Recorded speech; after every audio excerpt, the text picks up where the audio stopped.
નમસ્કાર વિદ્યાર્થી મિત્રો, એસએસસી એમટીએસ ની પરીક્ષા આવેલી છે, પણ ઘણા વિદ્યાર્થી મિત્રોને એવો ડાઉટ છે કે સર એસએસસી એમટીએસ ની નોન ટેકનિકલ કરવી કે હવલદારની કરવી. તો એના વિશે વાત કરીએ તો જો આ પરીક્ષા સેન્ટ્રલ ગવર્નમેન્ટની સહેલી પરીક્ષા છે, કારણ કે આમાં ક્વોલિફિકેશન માત્ર 10 પાસ છે અને પગાર 30,000 જેટલો છે. એજ લિમિટ પણ 18 થી લઈને 25 વર્ષ. આ કોના માટે? નોન ટેકનિકલ માટે. અને આ હવલદાર માટે 27 વર્ષ સુધીની છે.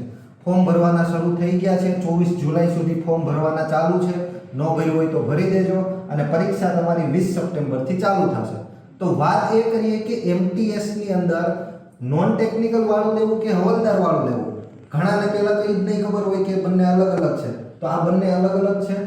જો તમારી ઈચ્છા એવી હોય કે તમારે આગળની બીજી એક્ઝામની તૈયારી કરવી છે, જેમ કે CHSL, CGL અથવા તો અન્ય રેલવેની ઊંચી પરીક્ષાઓની, તો તમારા માટે યોગ્ય રહેશે કે તમે MTS ની નોન ટેકનિકલ માટે એપ્લાય કરો.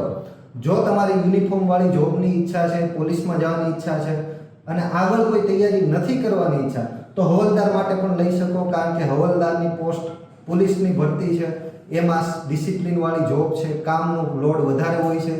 તો બની શકે કે એમાં તમને બીજી પરીક્ષાઓની તૈયારી કરવાનો મોકો ના મળે, ટાઈમ ના મળે. એટલા માટે જેમને જો આગળના લેવલની તૈયારી કરવી છે તો MTS નોન ટેકનિકલ માટે કરી શકો તમે. આ દરેક બાબતો છે ધ્યાનમાં રાખીને, કારણ કે આવી પરીક્ષા બીજી કોઈ નહીં આવે. બીજું કે આમાં મેથ્સ રીઝનિંગ ખાલી ક્વોલિફાઈંગ છે. તો ફટાફટ ફોર્મ ભરી દેજો. પરીક્ષા તમારી આજથી 2 મહિના પછી છે અને આપણે સ્પેશિયલ બેચ લોન્ચ કરેલી છે, સંકલ્પ બેચ MTS અને CHSL માટે, જેમાં તમારી કમ્બાઈન તૈયારી થઈ જશે અને એક્ઝામની પહેલા તમારો કમ્પ્લીટ સિલેબસ પૂરો થઈ જશે. એમાં દરેક વિષયો આવી જશે. બુક સાથે લેવું છે તો 6,499, બુક વગર તો 4,999 માત્ર થઈ જશે. તો પ્રોપર વેમાં તૈયારી આજથી જ ચાલુ કરી દો. ફોર્મ ના ભર્યા હોય તો ભરી દેજો.